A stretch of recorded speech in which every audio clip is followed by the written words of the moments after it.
Well, good afternoon, fellow constitutionalists, and welcome to Free-4-All-Friday, a Christian political talk show. I'm your host, Dan Clemency, your constitutional warrior, fighting for your right just to be an American. It is January 5th in the year of our Lord 2018. Remember, we're a hyphen-free, PC-free zone. God is still in control, and He does love you. And I'm broadcasting live from the Hemlock Studios here in the cold Central Susquehanna Valley in the great Keystone State. And it is bitter up here. The wind, when I had to run into town, that's why I'm a couple minutes late. I had to run into town, do some banking real quick before 2 o'clock. And the temperature outside was like 9 degrees with a wind chill factor of about minus 20. So it is cold. So we're hunkered down here at the Hemlock Studios here, trying to stay warm, which we are. Our furnace is doing a really good job, but boy, oh boy, is it using a lot of propane to do it. I've employed a couple tricks to help heat the house a little bit better off the radiators. Little fans on the big cast iron radiator seems to move the heat into the room a little faster, so the furnace isn't running near as much. And I also, this afternoon, we're going to put up some window treatments on the inside of the house to try to staunch the heat loss out of the from the windows. But anyway, that's this afternoon. Got a really good show planned for you on Free-for-All-Friday today. Hopefully it won't go over too far. And I've titled the show The Regressive Psychological Transference Syndrome. Now, I'm not a psychologist or psychiatrist, but I did stay in a Holiday Inn Express last night. I love that commercial. I think that's one of the best commercials I've ever seen. Just some of the crazy stuff they do, and especially the helicopter pilot. Are you the helicopter pilot? No, but I stayed in the Holiday Inn Express last night, and that's supposed to make you be able to do anything. But anyway, what's been happening lately? This new book come out, Fire and Fury. And the author's trying to defend his book and trying to say that he spoke with Donald Trump for 3 hours. Whether Donald Trump knew that he was speaking with him or not, he actually did speak with him. And everything he spoke with him was on the record. Now, I don't know about you, Donald Trump seems to have a pretty good memory. And if he would have sat down with the guy and talked to him, even if it was on numerous occasions, you think Donald Trump or one of his aides will remember that, but they're denying ever meeting or talking with the guy. Now, let me go a step further. I do know a couple writers. Some personal, some just association on social networks, some guys I follow and stuff like that. I doubt that and this is just my personal opinion, you might disagree with me, but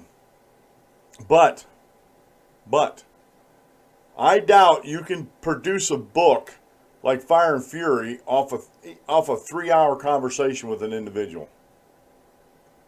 Because most of the authors, especially the ones that are nonfiction, the research alone is a heavy load to go through.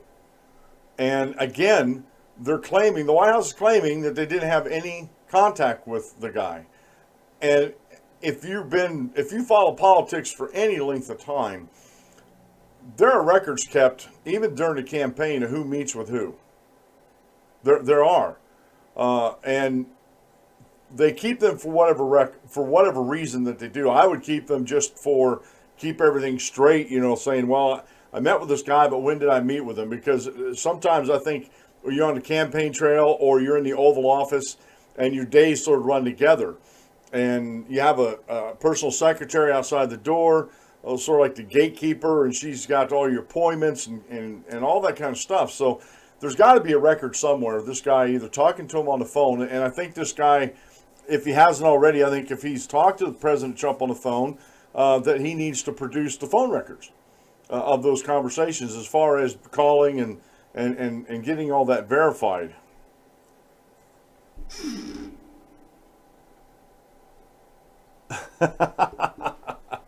Dave Googled my title.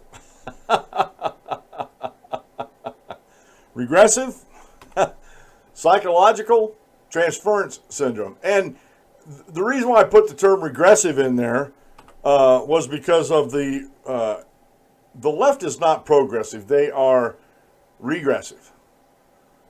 And I'm looking on here. I don't have the exact title, and like I said, I put a couple words together, and I'm taking some artistic license, as it were. I have a transference neurosis. That don't sound good. And this goes back, folks. I can't emphasize this enough, and I'll make a note of this. Saul Alinsky, Rules for Radical. Rules for Radicals. I'll put a link in the show notes page again. I've done this before. Rules for Radicals. If you're doing something that's shady or wrong or actually illegal, and you might be found out about it, one of the best strategies you can use is before you're found out, you start blaming your opposition that they're actually doing this, sort of deflects attention away from you. So it deflects that. And honestly, this is what I think is happening with Donald Trump and all these. I have some articles in here, just blew my mind when I started researching this last night and this morning. Lawmakers got a 2-day briefing in December from a psychiatrist about Trump's mental state. And I was thinking,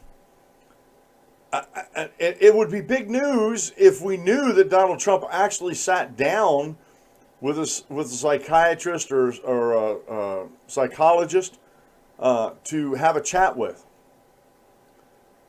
But we talked about this months and months and months ago, that I was doing a little bit of research on this, and what these armchair psychiatrists are doing could be viewed as totally unethical.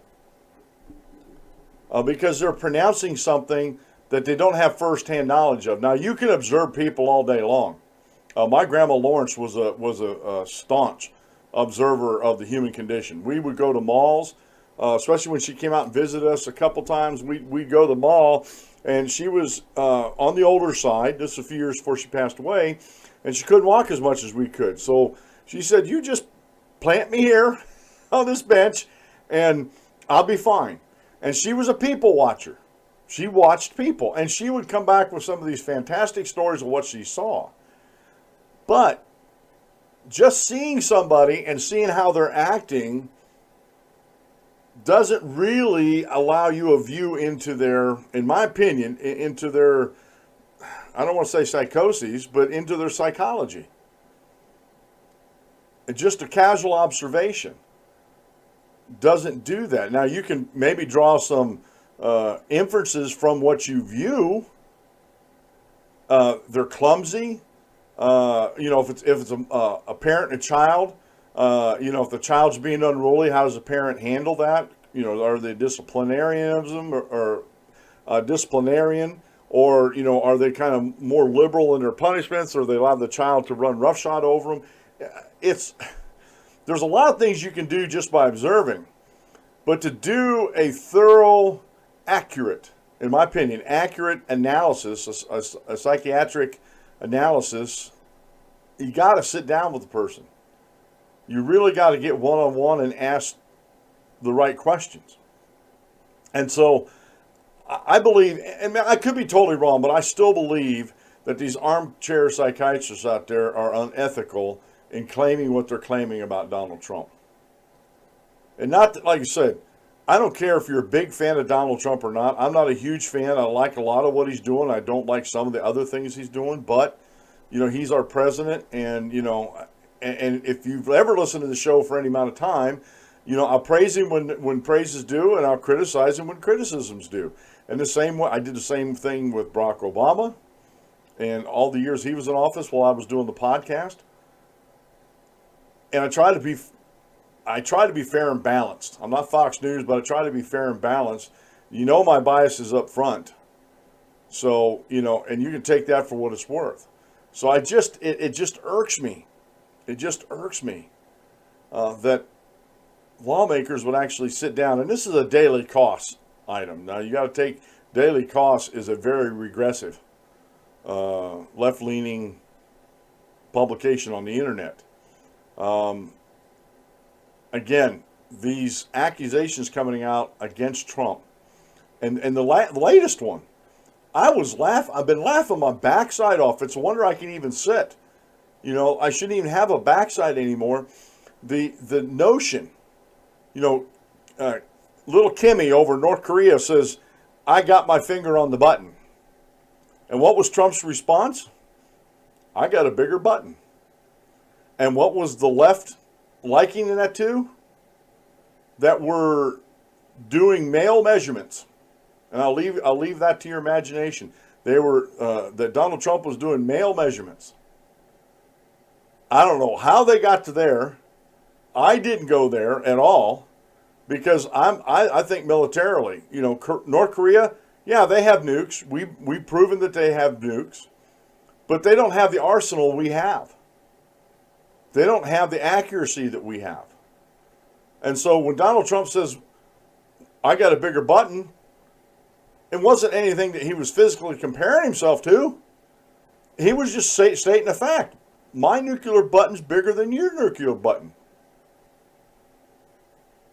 But the left, the regressive left, they have to go to the gutter on this. And this is the other thing that I thought was really funny. And this article came out today in the Free Beacon. Howard Dean, the former DNC chairman, was speaking out against the older Democrats in the party. And old foot in the mouth Joe Biden came back and says, "I can take him physically." But you don't hear anything in the mainstream media about these two guys. And this is a physical measuring contest. You know, and we're maybe not talking about the male organ, but it is a measuring contest. You don't hear them saying boo about this. Oh, no. They like Dean. They like Biden. And no matter what Biden says, doesn't matter. It just doesn't matter. It just doesn't matter to the lamestream media. So again, I'm enjoying. Maybe I shouldn't, but I'm enjoying all this. The left just melting down. The regressives in this country just melting down because of Donald Trump. I think it's great. You know why? Because if they're melting down over silly, stupid stuff like this, they're taking their eye off the ball. And Donald Trump is slipping in deregulation, just passed the biggest tax breaks in history. Corporations are reporting that they're actually giving bonuses out. I know corporations, at least some of the ones I've been a part of over the years, trucking companies and Mohawk Flesh Doors as part of Masonite, they hadn't had a bonus in years. And I didn't check with my buddies and see if they're going to get a bonus. But if you're dropping your tax rate from 38, 39% down to 21, there's a lot of extra cash to have around. And these folks, these business owners do not act the way those folks in the regressives in the Democrat Party think that they're acting. Most business owners, most corporations I know that the people beneath them that are doing the grunt work and doing all the work are the ones that are making the company happen, making things happen in the company. Without them, the company would be worthless. It wouldn't be doing anything. They know, and they reward that. They reward that. But the Democrats are like, oh, they'll just pay off their corporate buddies, their boards, and their stockholders and stuff like that, and the employee is going to get messed over. Well, first off, bonuses usually aren't negotiated into contracts for hourly wage folks. Usually not. Now, if there's usually some type of incentive that you have to meet some type of criteria, like no days missed and stuff like that to get bonuses, things like that. But usually for hourly paid workers, there is no bonus structure in there, usually. Now, I'm not saying all. And this is what gripes me about some of these workers. Oh, the corporations are messing us over. How so?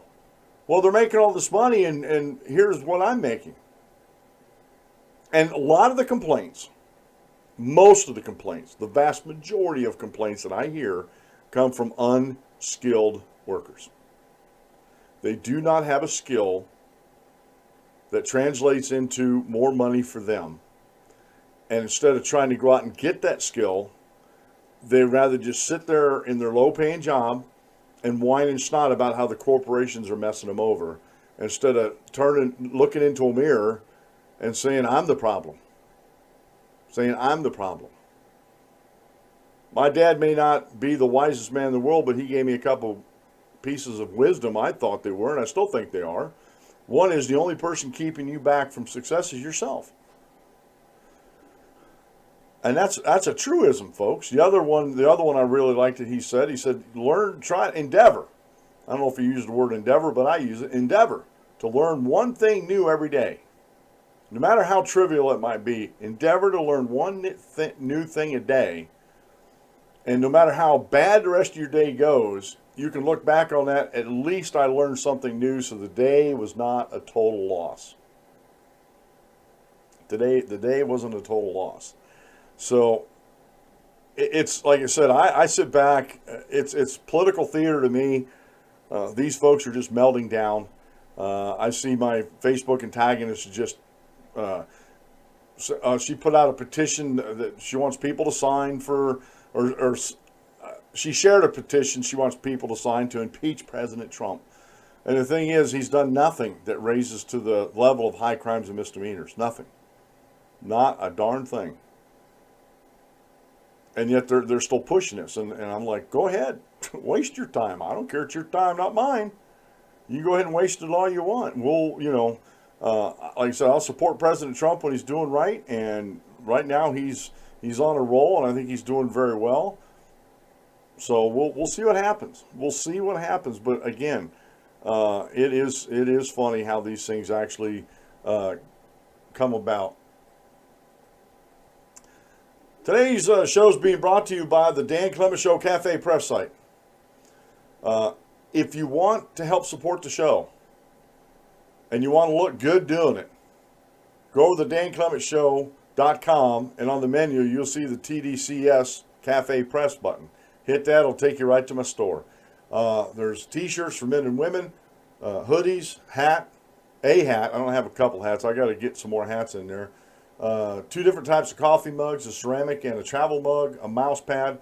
And folks, if you buy this stuff, it helps support the show. But if you want something else with my logo on it, let me know. I'll see if I can get it done and put it up in the store for you. And you'll be helping me. Somebody else might want what you want. Someone else might want what you want to put into the store. So again, that'll help me out. And you'll get something with my logo on it that you'll show people that you like listening to the Dan Clement Show. You really do. Today's Bible reading, and this Bible reading was prompted, a lot of my Bible readings lately have been prompted by discussions I've been having on Facebook. And this one is from the Gospel of John chapter 10, verses 37 through 38. If I do not do the works of my Father, do not believe me. But if I do, though you do not believe me, believe the works, that you may know and believe that the Father is in me and I in him. Now this came out of discussion. It finally came out this morning. I had an inkling, I had a sort of suspicion where this guy's coming from, but he didn't come right out and say who he was what denomination he was affiliated with. And it turned out that he was a Latter-day Saint, a Mormon. And he's totally confused on works as far as in context of where that works is mentioned. And totally confused on that. He's of the idea that no matter where it says in the New Testament about works, it's this. Can't have anything to do with the law, the works of the law. It's this. And he tried to explain it and everything. And I had an inkling this gentleman was a Mormon, or at least a Pentecostal, one of the two, because he never based anything on Scripture. It was all subjective feelings and stories that he had about personal healings and stuff like that. I won't go any further in that. It's just, but lately I've been getting in some of these. They're good to me. They're good discussions because they make me think. They help me structure my arguments and stuff like that when I put them out there, and they're very cordial. Like I said, I don't get nasty with folks, especially when I'm trying to do when we're involved with Bible study and stuff like that. The quote meal today comes from Theodore Epp. Live as though Christ died yesterday, rose from the grave today, and is coming back tomorrow. Words to live by. I never thought about it that way, but you know, I think some folks, including myself, we really need to think along those lines. Really good. Short Bible lesson today, and again, like I said, this one was actually prompted by my Facebook study yesterday. Is the Book of Mormon from God? And this is by David Miller. He's a PhD over at apologeticspress.org, and he lays out a pretty good case. And I remember he lays a pretty good case out for this supposition or this question: is the Book of Mormon from God? And I remember when we were over in Dunoon, Scotland, over in McCurry House, we had a copy of the Mormon Bible, and I had a chance to read through most of it. I don't think I read every chapter in it, but I had a chance to read most of it, and it amazed me how, one, when you read through it, most of them are just stories.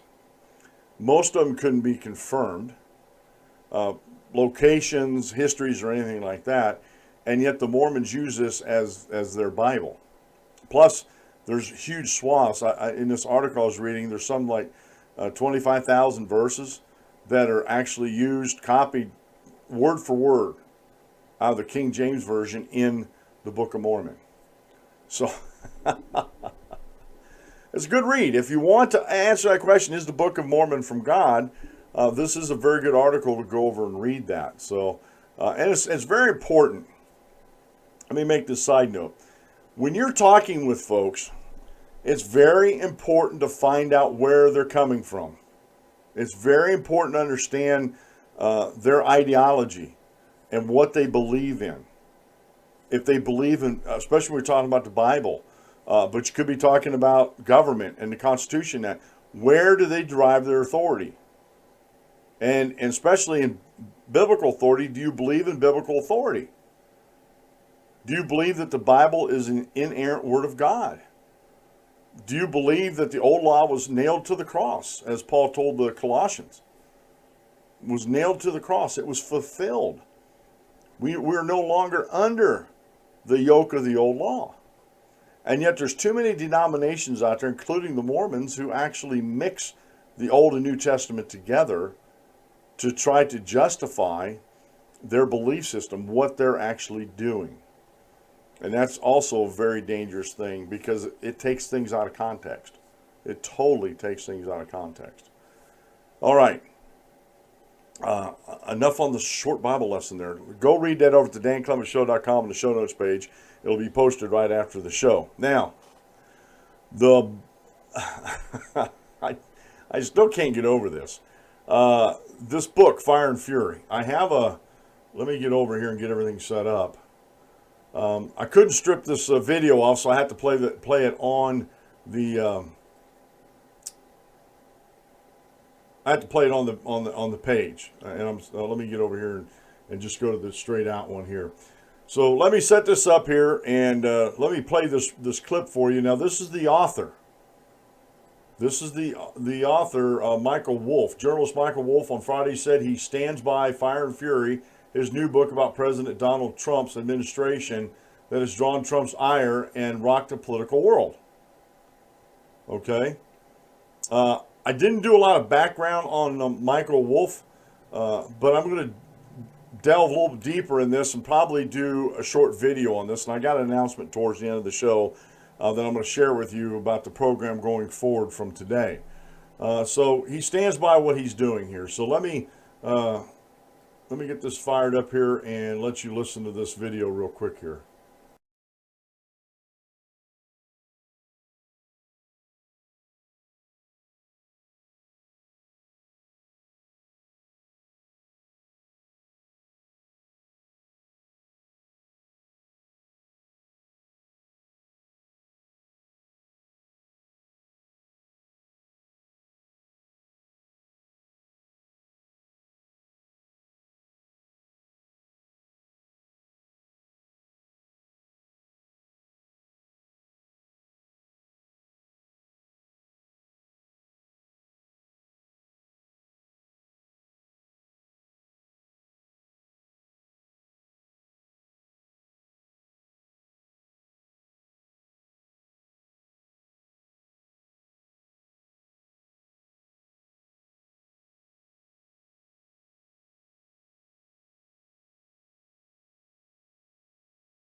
Going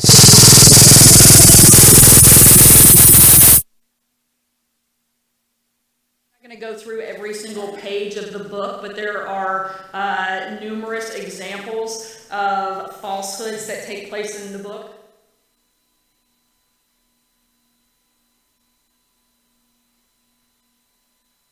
What was I doing there if he didn't want me to be?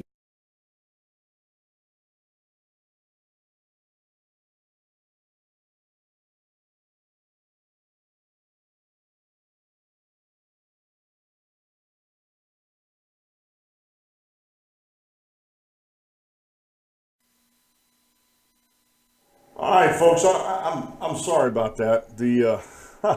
I don't know why I had it. It was working when I first tried it before I came on the air. It was actually working, putting sound over, and for some reason, it quit doing it. So I have to dig into my OBS.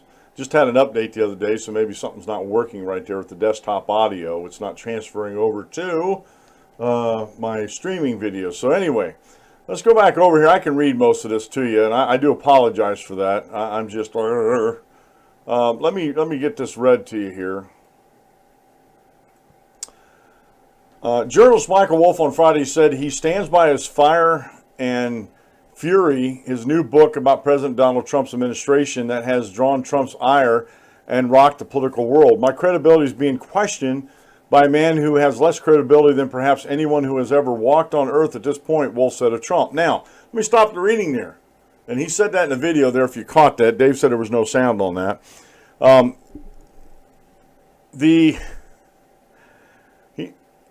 Again, I didn't dig into, and I guess I really should. Let me see here. Michael Wolff. I should be able to find a Wikipedia on him real quick. That's not him.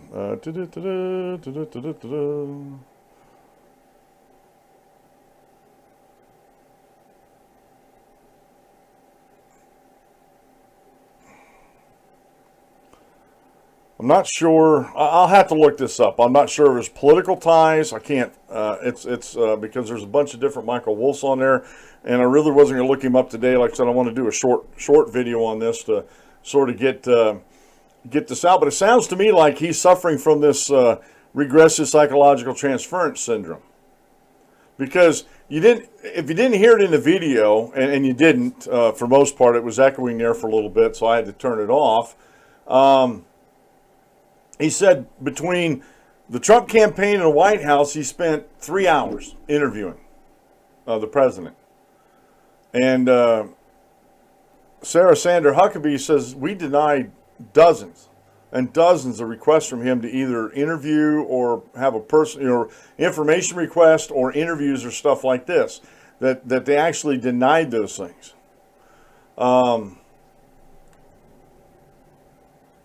Let me just read on down through here. Where did I leave off here? Oh, okay. On NBC's Today Show on Friday, in his first interview since the book went on sale at midnight, Wolff defended his reporting and his descriptions of Trump, aides, and confidants, openly questioning the president's mental health and stability. Wolff said 100% of the people around Trump raised concerns about his mental fitness for office. So 100%, every one of them around Donald Trump is questioning his saneness. That's a pretty bold statement. I mean, that's a real bold statement there, which, again, me being the skeptical politico that I am, you're not going to get 100% agreement from 100 politicians or people that work in politics if you took them outside and said the sky's blue. You're going to be asked, what shade of blue are you talking about? No, I don't believe it's blue because you're a Republican, or vice versa, stuff like that. You're not going to get 100%.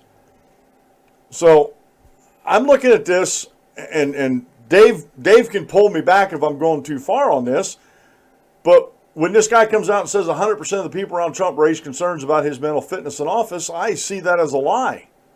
That's a fabrication. It's made up. Because there's no way the 100% of the people around Trump would say that. What? And I'll even say whether it's true or not. Whether it was true or not. I don't believe it's true. I'll tell you the one description that everyone gave. He said, they all said he is like a child, and what they mean by that is he has a need for immediate gratification. It's all about him. Okay. I honestly, just my observance, doesn't seem to be. I've seen video clips of him talking to servicemen during the holidays on video chat from the Oval Office. People were sharing those, the White House was putting those out, and he was talking to servicemen that were serving over in Afghanistan, and a lot of the work him and his wife, Melania, have been doing and bringing the kids in and stuff like that. Give me a break. Give me a break. Just by what this guy is saying, it's unbelievable. And I believe it to be fabricated. I honestly do. Trump and the White House have launched a full-scale campaign to discredit Wolf, attacking the book as complete fantasy and tabloid gossip. On Thursday, an attorney for Trump sent a cease and desist letter to the book's publisher attempting to halt its release. Later that day, Trump tweeted that he authorized zero access to Wolf and trashed the book as phony and full of lies. Book excerpts released this week have widened a rift between the president and former chief strategist Steve Bannon. Trump on Thursday smeared Bannon with the nickname of Sloppy Steve and appeared to threaten the former aide and Wolf. Wolf on Friday said he did interview Trump for the book. I absolutely spoke to the president, he said. Whether he realized it was an interview or not, I don't know, but it certainly was not off the record. Wolf wouldn't say whether he would release recordings of his interviews, but he affirmed that he is certainly and absolutely in every way comfortable with everything I've reported in this book. Interest in the book skyrocketed in the furor over Bannon's comments, so the publisher released it Friday morning ahead of its scheduled publication date next week. Wolf said it was extraordinary for a president to attempt to stop a book's publication. Mr. Wolf, if you're a journalist and you've done your research, you don't have to go back too many presidents, back to President Lincoln, who was shutting down newspapers and using the Sedition Act to jail publishers because he didn't like what they were saying. I think you need to go back and research that just a little bit. Just a little bit. Okay? And again, it's...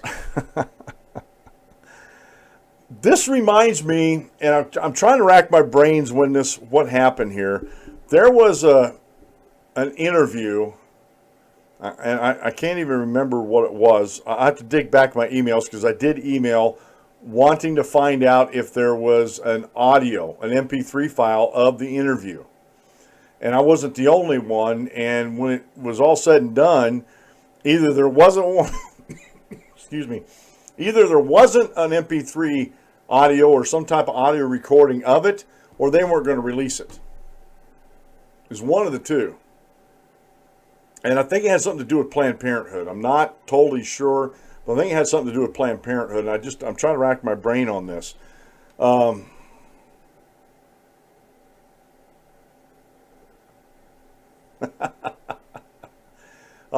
So again, if he has, and I don't know any modern day journalist, and I'm not saying that this doesn't happen. I'll never say it never happens. I don't know too many, or heard of too many modern day journalists who still take pencil notes. Most of you see them in briefing rooms. They have like a notepad where they're asking questions on, and I'm talking about not a pencil notepad, but a computer notepad. And they're record. A lot of them have the recording devices on. It's just easier to record it and have somebody in the office transcribe it for you if you need it, or go back and listen to the recording a couple times to make sure you heard what they said right. And a lot of people do this in recordings and that. So, just an example. I went down a few years back to Polishing the Pulpit. It's a Church of Christ event for elders and preachers and stuff like that. And all the sessions were recorded audio and video. And what they do now is they put all the audio on a thumb drive for you instead of making up all these discs, these different discs. They bought thumb drives, and when you pay for the conference, you get this thumb drive with all the audios, so you can go back and listen to them to make sure what you heard was correct. So again, this whole thing, and I don't want to blame Denmark, but this whole thing, something's fishy in Denmark. In other words, it just 2 and 2 just isn't adding up with this Michael Wolff. Now, Matthew Continetti over at the Washington Free Beacon posted this today, and he's talking about the book that blew up Washington. Shows you what I know. In the final days of December, I told friends that 2018 might turn out to be a year of normalcy, an economic boom, a president with a win in the form of a tax bill, a Russia investigation stumbling towards its inevitable conclusion. It took less than 72 hours for 2018 to prove me wrong. First came the epic January 2nd Trump tweets regarding the protest in Iran, the latest on Fox and Friends, tax cuts, the Korean Peninsula, aviation safety, the new publisher of the New York Times, the fate of illegal immigrants brought to this country's children, veterans' health, Orrin Hatch's retirement, aid to Pakistan, and the Palestinians the size of Kim Jong-un's nuclear button. Next week, fake news media awards and Lou Dobbs. So, I don't know where he ever got the idea that 2018 was going to be some normalcy, unless you count what's going on as normal, okay? Let me get over here. Dave says, my wife sums the president up this way. He has some good ideas, but someone needs to hide his cell phone. Oh, come on, man. If he hid his cell phone, we wouldn't get to see some of these zingers he puts out.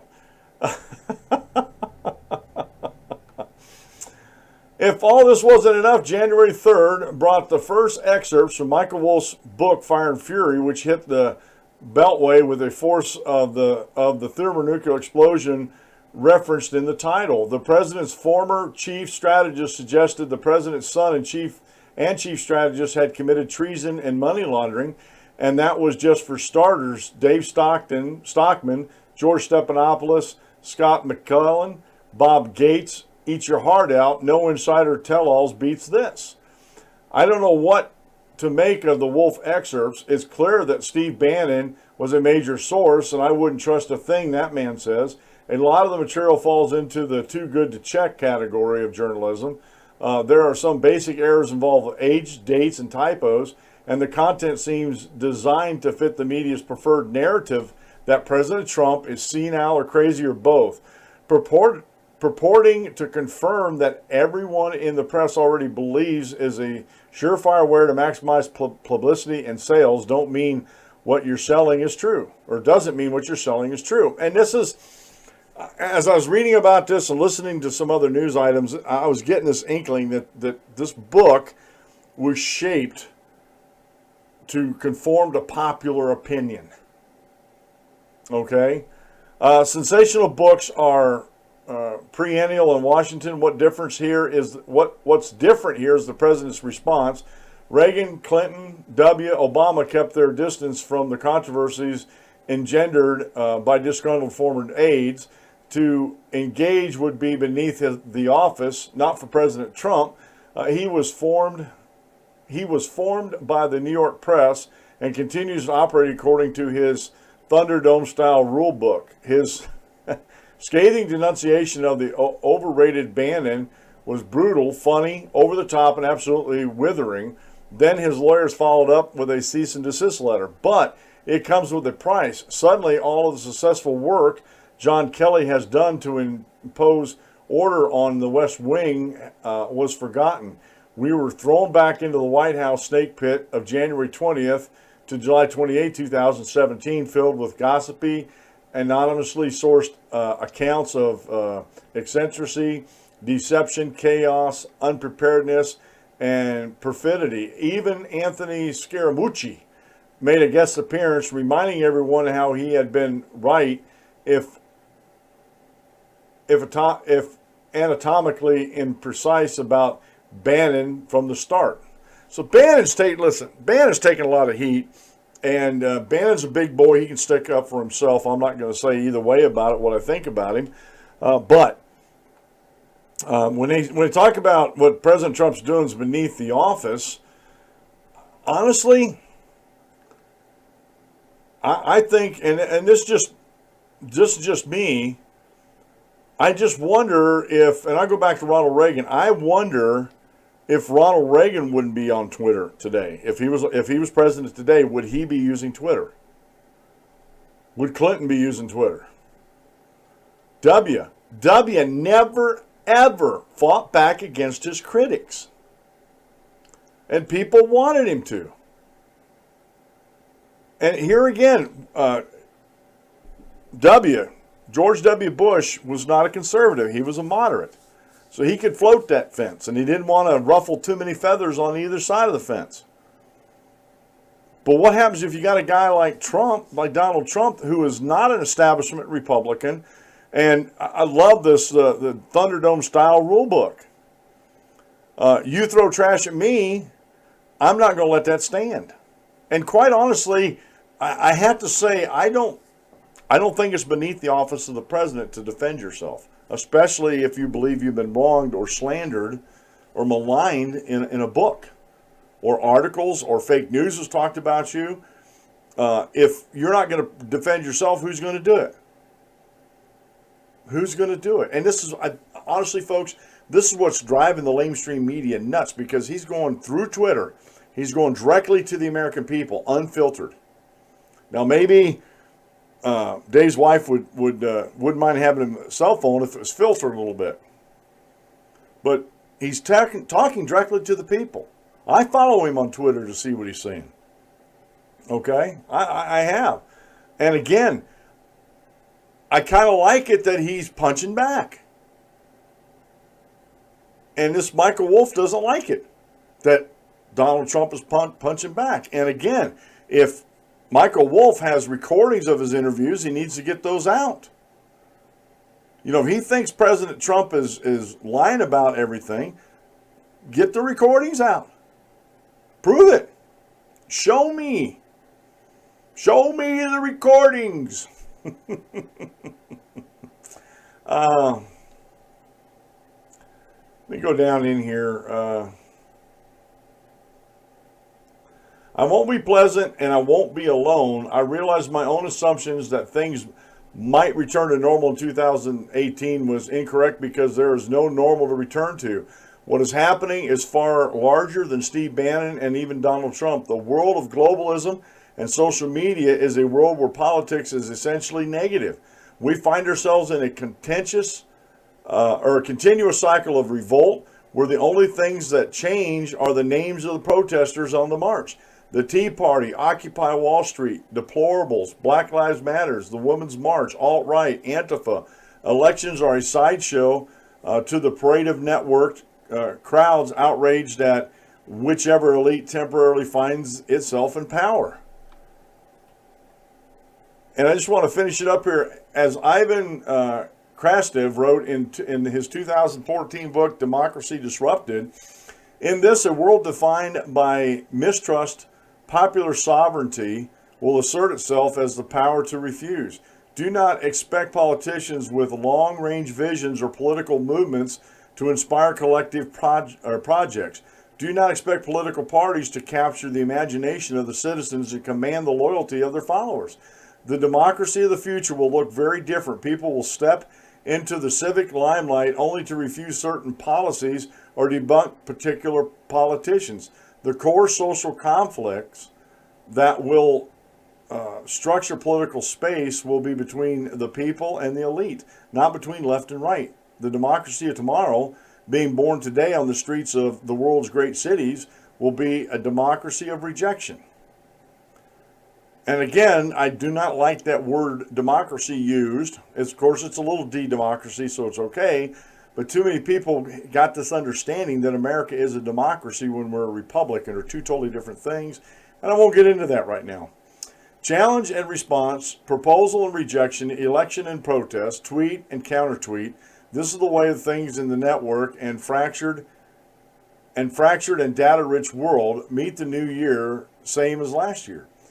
Now, he's sort of lamenting this.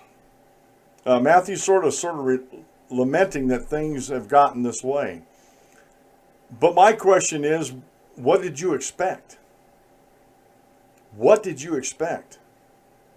We have a whole generation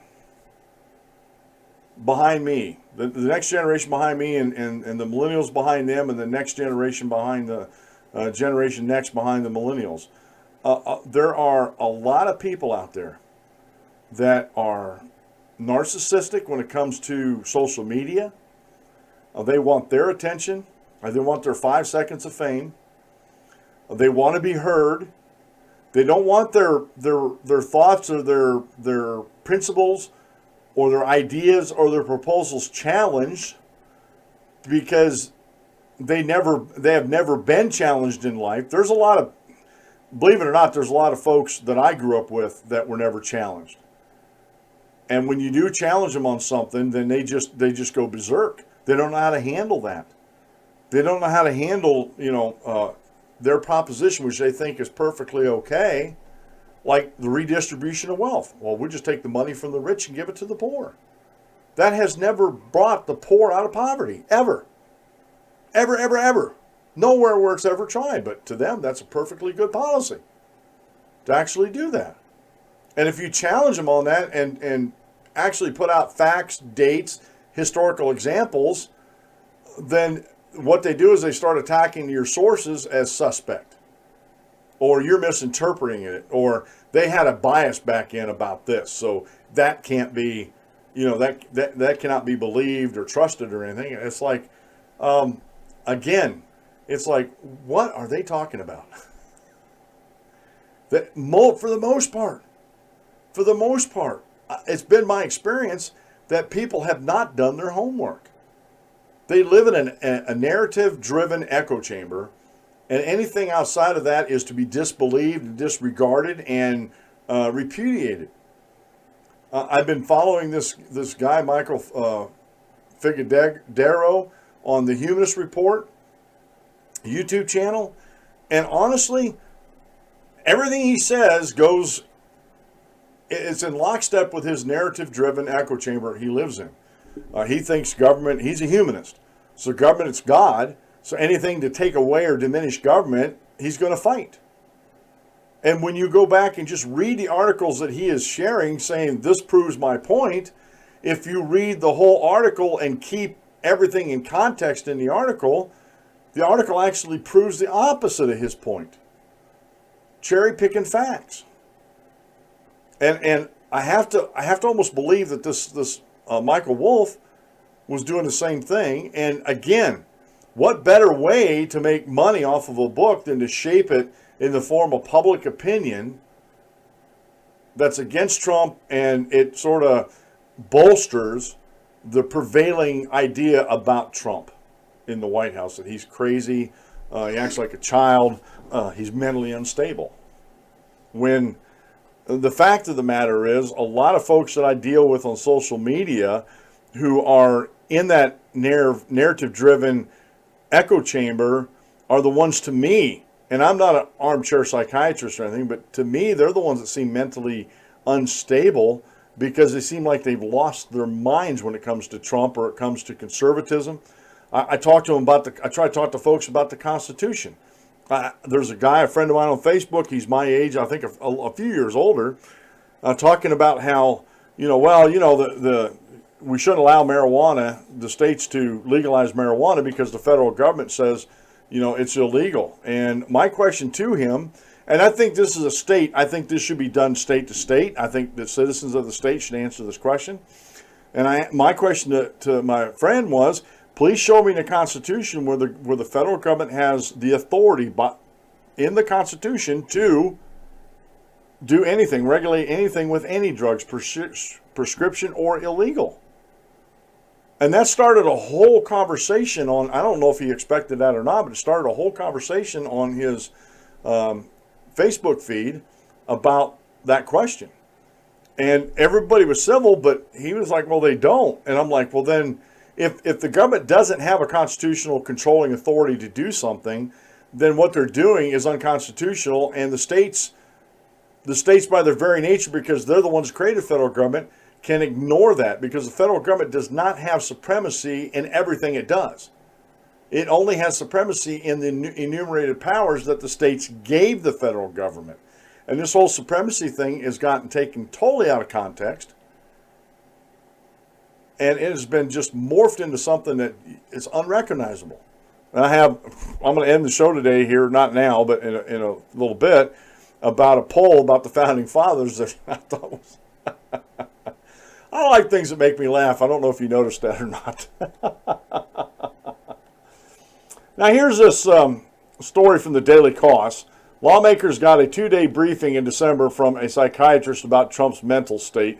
This was posted yesterday. Capitol Hill lawmakers are reportedly harboring a growing obsession with the 25th Amendment following Donald Trump's nuclear button meltdown this week. And again, Daily Kos is a very regressive left-leaning news outlet. I didn't see it as a meltdown. Little Kim said, I got my finger on the nuclear button. And all Donald Trump says, my button's bigger. And it is. It is. It wasn't a meltdown. He was stating fact. But the left looks at it as a meltdown. And you know what? The left looked at Ronald Reagan when he talked about the axis of evil.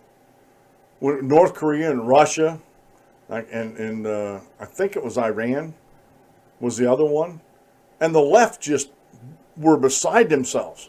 They couldn't believe that a sitting president would actually say something like that. The axis of evil was Russia. They're evil. Okay, he had a meltdown. Turns out Ronald Reagan was correct. I'll read on here. The renewed interest comes after a bipartisan cohort sought out advice last month from a Yale psychiatrist, Dr. Brandy X. Lee, who has been sounding the alarm bells about Donald Trump's mental state for months. Politico's Ann Carney writes, in private meetings with more than a dozen members of Congress held on December 5th and 6th, Lee briefed lawmakers, all Democrats, except for one Republican senator who Lee declined to identify. Her professional warning to Capitol Hill, he's going to unravel, and we are seeing the signs. In an interview, she pointed to Trump's going back to conspiracy theories, denying things he has admitted before, his being drawn to violent videos. Lee also warned, we feel that the rush of tweeting is an indication of his falling apart under stress. Trump is going to get worse and will become uncontrollable with the pressures of the presidency.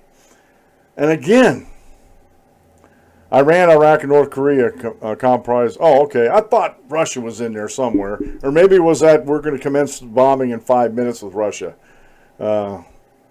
Dave said Iran, Iraq, and North Korea are the axis of evil. But yeah, okay. But the press still melted down over that. I thought it was funny, but the press melted down over that. And again, I'm looking back, getting to this article here. This is all armchair psychiatry. And I believe it to be unethical for Lee to make these pronouncements without sitting down and talking one-on-one with President Trump. And again, she's fitting into a narrative. She's fitting into a narrative that the left has developed. And they call this a bipartisan. The writer of this Kos, let me see here, Carrie Eleveld of Daily Kos. Carrie is writing this to make it look like Donald Trump is he's going off his rocker, and this Lee is feeding into it. Lee, editor of the Dangerous Case of Donald Trump, which includes testimonials from 27 psychiatrists and mental health experts assessing the president's level of dangerousness, said that she was surprised by the interest in her findings during her 2 days in Washington. One senator said it was the meeting he most looked forward to in 11 years, Lee recalled. Their level of concern about the president's dangerousness was surprisingly high. But they're all Democrats, except one Republican, and she wouldn't name the Republican. The Democrats have had it out for Donald Trump since he won the nomination last year. They've had it in for him. And they'll do anything. They're by any means necessary. Black Lives Matter, that's the motto of Black Lives Matter. Antifa, the Democrats, the regressive in this country, by any means necessary. We've got to get him out of here. He's a madman. And everything seems to be shaping towards that, towards this narrative-driven echo chamber. Okay? Lee also wrote a letter to the editor published in the New York Times last November that notably warned we were witnessing a pattern of decompression and pushed the public and the lawmakers of this country to push for an urgent evaluation of the president. Democrat lawmakers were heeding that warning more so than Republicans prior to the new year, but Trump's nuclear button gamesmanship with North Korea this week is reportedly pouring fuel in the 25th Amendment fire. Now, I'm going to stop. The rest of this is junk. I'm going to stop that right here. We have a president who's calling North Korea out. The President of the United States is not the aggressor here. North Korea is. North Korea has been threatening Guam several times, threatening Japan. Now they say they have missiles and the capability to deliver the missiles and hit every major city in the United States. That's a threat. We have a president that's taking these people at their word that what they're saying is true. Please give me an example of President Obama. I'm just going to go back to the last president. Give me an example of President Obama where he believed any of the threats of the terrorists. He didn't. Oh, they're just misunderstood. And anybody that took a terrorist threat as, hey, they threatened us, let's take this as real, was looked at as a kook under President Obama. And here we have a president that's he's not kowtowing to the global elitist. He's not kowtowing to the swamp in Washington, D.C., whether the swamp creatures are Democrat or Republican. He's not bowing down to them. And he's looking at North Korea, okay, you got a nuclear button, mine's bigger. Go ahead, it's your move. I don't think it's nuclear brinkmanship. I think, honestly, and I was watching the news this morning, honestly, President Trump got the effect that he wanted out of it, I think. Because for the first time in 2 years, North Korea is actually coming, they have some special building they can go to and talk on phones to each other. So the first time in 2 years, North Korea is actually initiating the conversation with South Korea. Because maybe somebody whispered in little Kim's ear that you're not the emperor of the universe and you're not infallible and you do not want to go or get into a nuclear skirmish with the United States because we'll be wiped out. Maybe someone got a hold of him. I don't know. But you know what? You can't negotiate with tyrants like little Kim Jong-un. You can't dictate or you can't negotiate from a position of weakness. And that's exactly what was happening in the last 8 years with Obama. He was trying to negotiate things from a position of weakness, and he was the laughingstock of every dictator and tyrant in the world. But the mainstream media loved him. All the socialists in this country loved him. But now we got a president that's not playing their type of ball game. He's playing hardball. And he's negotiating from a position of strength. And you know what? That's the only position bullies understand. Trust me, I've dealt with enough bullies when I was in school. Not that they bullied me. I had a couple of them try to bully me. They learned better. But because I hated bullies. I really did. And there's only one way to negotiate with bullies. And that's show them that you have a superior position. Period. Whether it's by yourself or with your friends. That's the only way you can deal with bullies. And that's what President Trump's doing. He doesn't let the press bully him around. He's not letting the Democratic establishment bully him around. He's not letting the the folks over the fruited plains that have a wrong idea about what this country is and what President Trump should be doing, and they are totally regressive in their ideology. He's not letting them push him around. He's just not. And it's amazing to me how the regressive left out there is just melting. It is. It's amazing to me how quickly they're melting underneath this, and they're the ones that are going insane. they're the ones suffering from regressive psychological transference syndrome because they can't corral Donald Trump. They can't control him. Not whatsoever. They can't. And let me this is a good lead into my next article about control and stuff like this. And this is a Newsweek article by Celeste Katz, posted yesterday. Trump disbands voter fraud commission, blames states for resistance. Now, you've heard me over the course of my YouTube career, and it's been short so far, coming up a little over 6 months, I think. I have to go back and look exactly when I started posting these videos. But the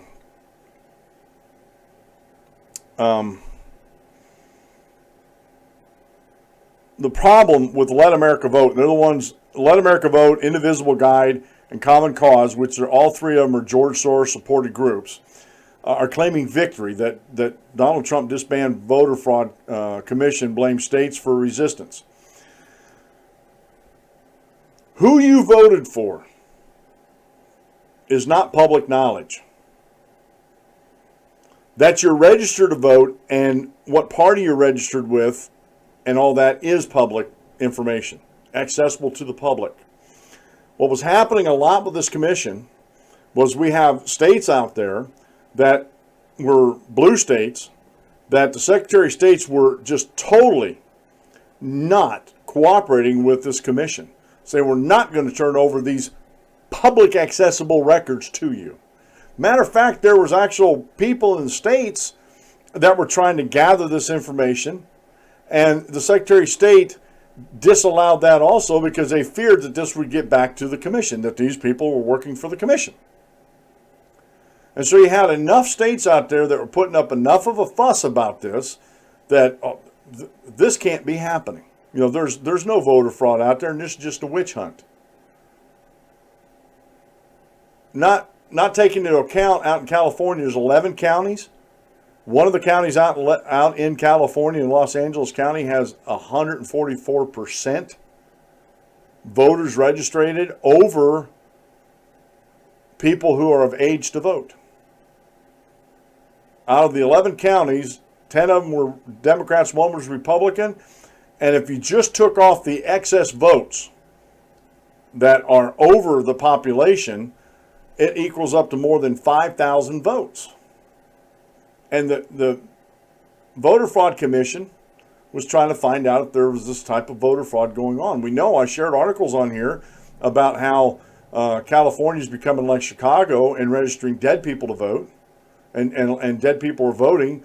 This one lady thought it was hilarious that her, I think it was her dad or mom had been dead for like 10 years, and when they started checking in on it, they've been voting the whole time they were dead. This is what's wrong with this? And yet, the Democrats out there are fighting against this. Groups, the George Soros supported groups, are fighting against trying to true the vote, trying to make sure only people that are voting are voting. And so, and you can go and read this. I was watching some news yesterday on this, and what they're disbanding the Voter Fraud Commission. And I think some of the news outlets that aren't reporting some of this, President Trump is thinking about shooting this over to the Department of Homeland Security to investigate. And I find too much comedy in life. I don't know. Maybe I'm too jovial. But I started thinking about it, and then I started laughing about it. Here we had a commission that was out in the open. They weren't trying to hide anything that they were doing. They were very open in the requests that they were doing for information, for voter rolls, all this kind of stuff.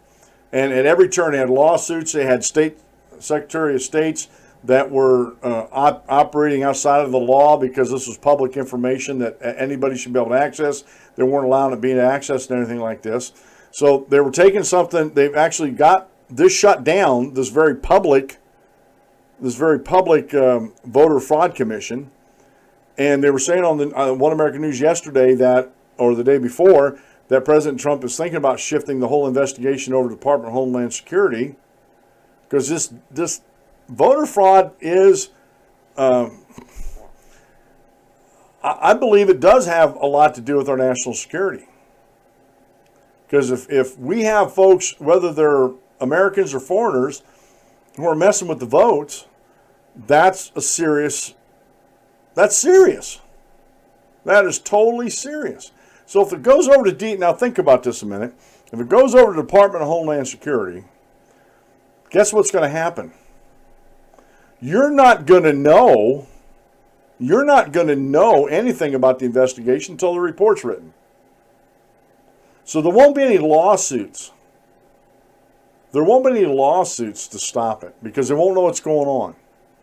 And this information will be had or be gotten by the Department of Homeland Security. I had to start laughing about this. Here the regressives in this country got a very open process for the most part. I'm not saying it was 100% open, but I always knew what was going on with it, and it didn't take much effort to find out what they were doing. And now they put it into a secret investigation with the Department of Homeland Security. So you got your wish. You got the commission shut down, but I don't think you're expecting, and if you're expecting Trump just to roll over and die for you, you don't know the man very well. So I thought that was very funny. Let me read some notes in here.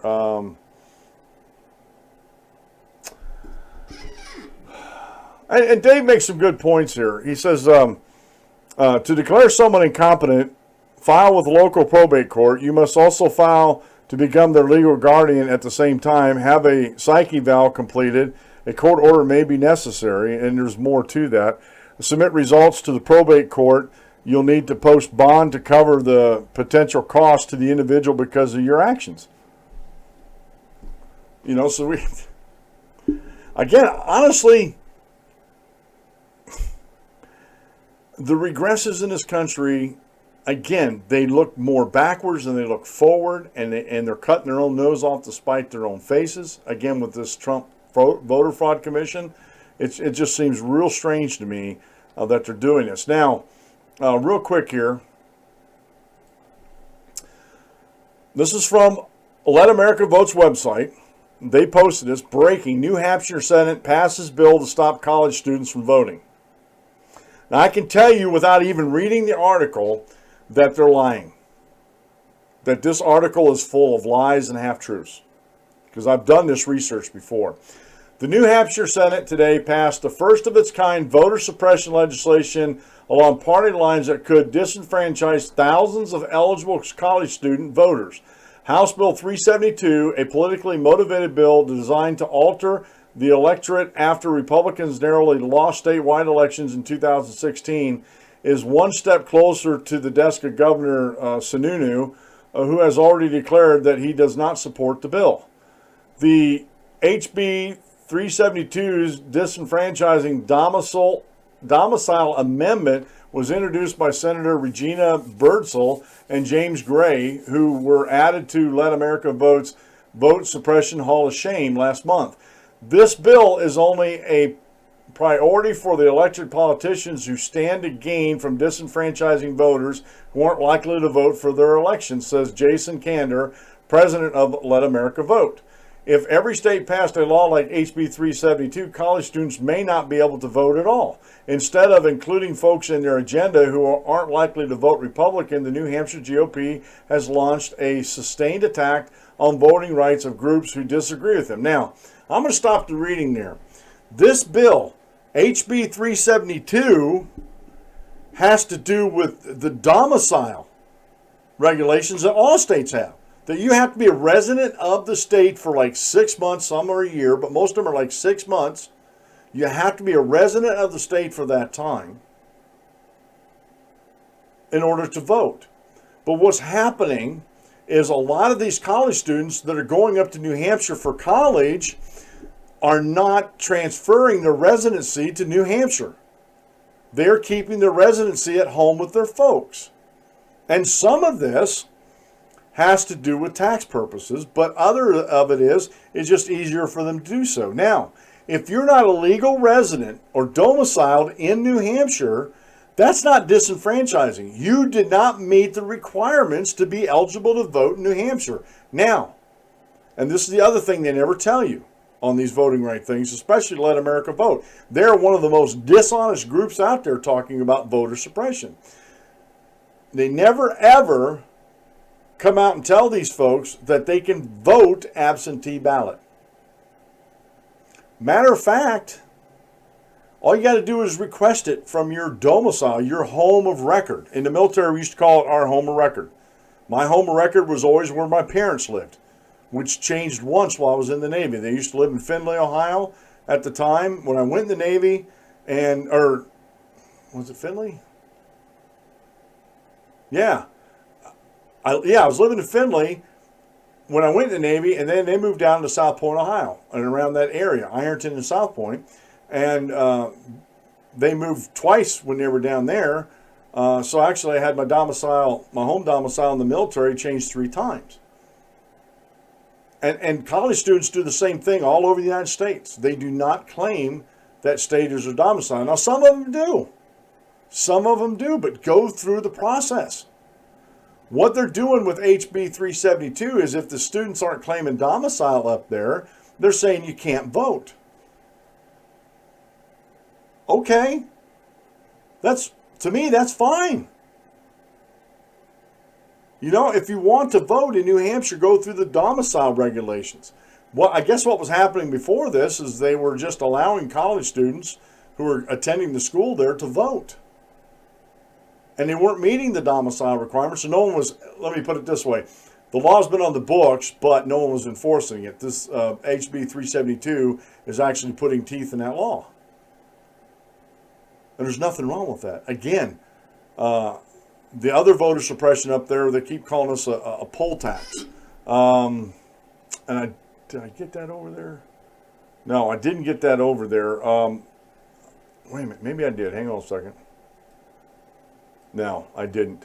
I have a Facebook thing from Let America Vote talking about voter IDs up in New Hampshire. This is a poll tax. Because you can't afford one, you have to buy one.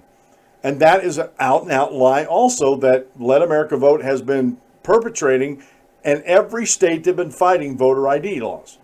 Because every state that has put a voter ID law or tried to put one on the books has put provisions in it that if you can't afford one, the taxpayers of that state will pay for it.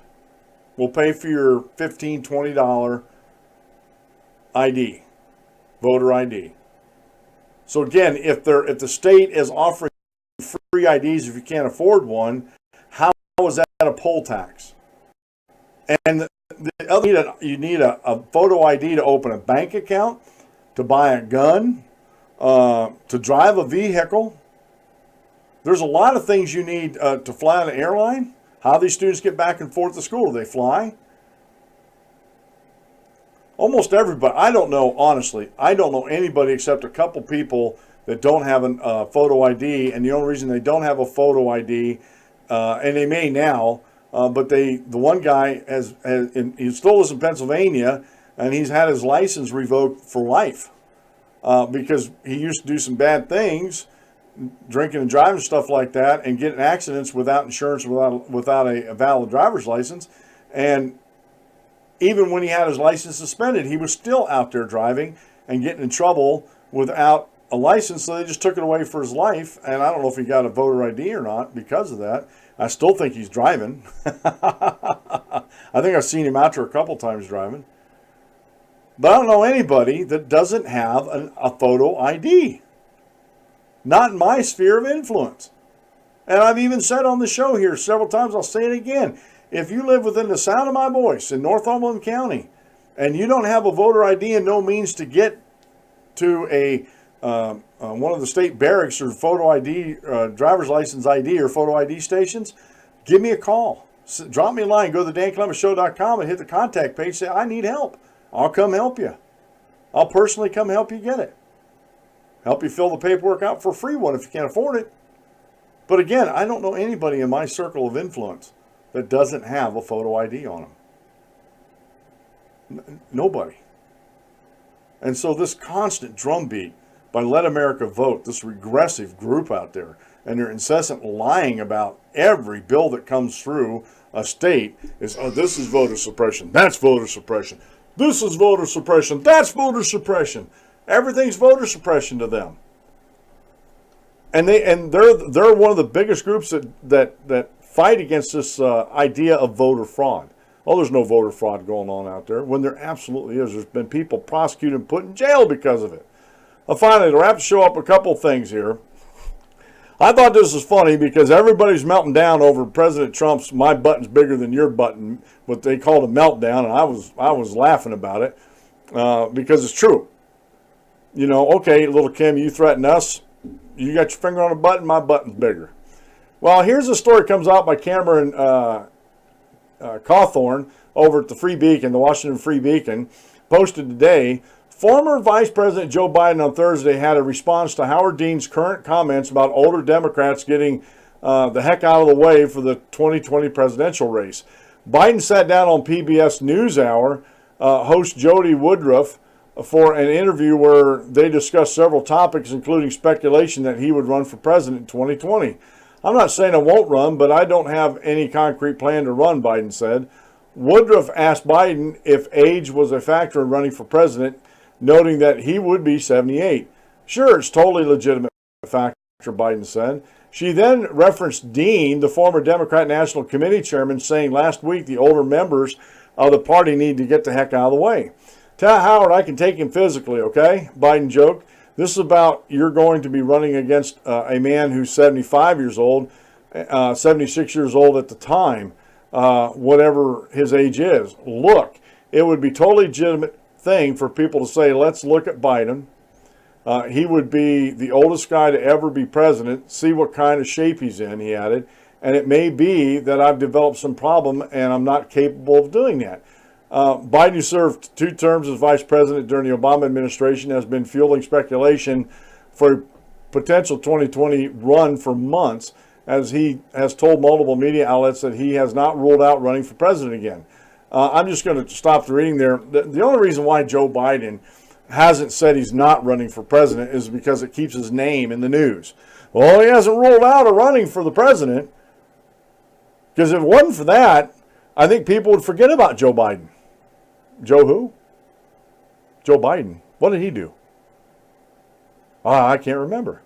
And that's honestly, folks, my personal opinion. I think that's what's going on here. He just wants to keep his name out there in the public because he doesn't want people to forget him, because really he's that forgettable. Finally, this is a CNSnews.com story by Craig Bannister posted today. Poll, 81% say founders are turning over in their graves at the past 10 years of government. A nationwide poll reveals that 4 of 5 U.S. adults say the nation's founders would be upset by the way the government has operated over the past decade. Fully 81% of the public thinks that the founders of our country would be upset with the way the institutions of our government, such as Congress and the presidency, have been working over the past 10 years. Monmouth University Polling Institute said Thursday, according to its findings. Only 11% feel our founding fathers would be pleased with what became of the government they created, the survey shows. And let me stop reading here. That 11% is totally out of touch with reality. I'm sorry to say that, but they are totally out of touch with reality. Americans seem to think the founders are actually turning over in their graves, Mammoth director Patrick Murray says. There was a time when the vast majority of Americans would brag about our system of government and how other countries want and emulate us. This source of pride has been slipping away. In fact, many seem to feel that founders like Madison and Hamilton may be turning over their graves when they see how Washington operates today. Just half Americans feel that our system of government is basically sound, down from 62% who felt that way in 1980. The Mammoth University poll was conducted by telephone from December 10th to the 12th. 2017 with 806 adults in the United States. So you know my views on polls. I don't put a lot of stock in polls, but it's fun to read some of these just to see what the reaction is. And I thought that was kind of interesting that their poll showed that 81% say the founders are turning over their graves. And the other one that really stuck out to me was just half of Americans feel that our system of government is basically sound. Would that be the half that isn't paying taxes? I don't know. Could be. That could be the half that isn't paying taxes, and that could be a problem. That could be a real problem. Okay, real quick here. I've been talking with my buddy Dave. I've been talking with my wife. I've been talking and doing some more research on this. And not that I don't like doing this daily show. However, I do realize that watching an hour and a half video every day, and I thank Dave for putting up with me on a daily basis, listening to my videos, keeping me straight when I go astray. But I also know from my research and also some online creator, not courses, but videos of folks that have done it and are very successful on YouTube. These hour to hour and a half videos are okay, but people aren't going to watch them. They're not going to be engaged in them all the way. And my video editing skills are at a point where I feel confident that I can put out some quality videos, some shorter, 15-minute at the most videos, and deal with one subject at a time. So what we're going to start doing next week is, and I got to go through, over the weekend, I got to go through and change everything, all my descriptions about the show. And I'm sort of like, I'm actually dreading that. I really am. But anyway, I got to change the descriptions on the show. What we're going to do is, starting next Monday, I will not be doing a live show Monday through Thursday at 12 noon. We're going to get away from that. I wanted to finish this week out. We're going to get away from the live show Monday through Thursday, but we are going to do a live show, a Free-for-All-Friday. We're going to keep up with that show on Fridays. Now, as far as podcasts, I'm going to still continue to do, and it won't be an hour and a half podcast anymore. I'm going to still continue. I'm going to take my favorite topic of the day, and that'll be probably my longest video. And I'm also going to use that as my podcast audio. And so I'll be keeping up with the episode numbers and the podcast, but it won't be an hour and a half long podcast. It'll be anywhere from 10 to the longest at 15 minutes, and I'll deal with one, maybe two subjects during that video, but usually try to keep it to one. That way you can take on the information. It's only 10, 15 minutes out of your life, and you can look and see if you have a favorite topic of yourself or a topic you're interested in. And by all means, let me know. Let me know if you want me to talk about something, if you want me to research something within reason. Now, if it's something, honestly, folks, if it's something that's not my wheelhouse, I'll be honest with you. I'll do a little research on it, but if it's not my wheelhouse, I won't have my heart in it. And I'll tell you up front about that. But if it has something to do with politics, especially what's going on today, has something to do with, if you have a constitutional question you want me to answer, if I can't answer it, I have folks that know the Constitution that'll help me answer that question, or I'll put you in the right direction to answer that question. But starting next Monday, I'm going to be starting to release a couple videos a day, but they're going to be very short videos. And that way, I believe that'll help get me more exposure, more eyes on the videos, more eyes on my channel, so I can grow the channel even further. And that's where a lot of the experts are saying, especially guys that are starting out, I don't see I was wasting my time, but some of the guys that have been doing this for a long time says I could be putting my time to better use. Not that I wasted it, but I could put it to better use. So starting Monday, again, I'm not going to be doing a live show Monday through Thursday. And I'll just start doing the short videos and getting those put out on a daily basis. And it's going to take me a couple weeks to get that working to where, I'm comfortable with it and getting everything out and get the quality level up. But hopefully, starting Monday, you'll see that I'm trying, that the quality level's there, and that the research is still there. So I don't want you to get dismayed. I don't want you to get discouraged, especially Dave. I don't want you to be down and out in the dumps because I don't have a live show Monday through Friday. You can eat lunch and listen to, right? So hopefully this will make things better here. So again, I want to thank everybody for listening. I want to thank you for last year, and I'm looking forward to a good, prosperous new year. And we are gearing things up and going towards that. Another thing I didn't mention that as soon as I get things figured out, I'd like to start maybe once or twice a month to do a Google Meetup, so you can come and ask me questions on a Google Meetup, and we can sit and chat about different things. It's been the Dan Clements Show. I'm your host, Dan Clements, your Constitutional Warrior. Remember, if you aim at nothing, you hit it every time. Have a great rest of the day, and God bless, folks. And we'll see you for a full-time show next Friday, and we'll see you in the videos next week. And remember, on Sunday, attend the church of God's choice, not your choice, and have a great rest of the weekend, folks.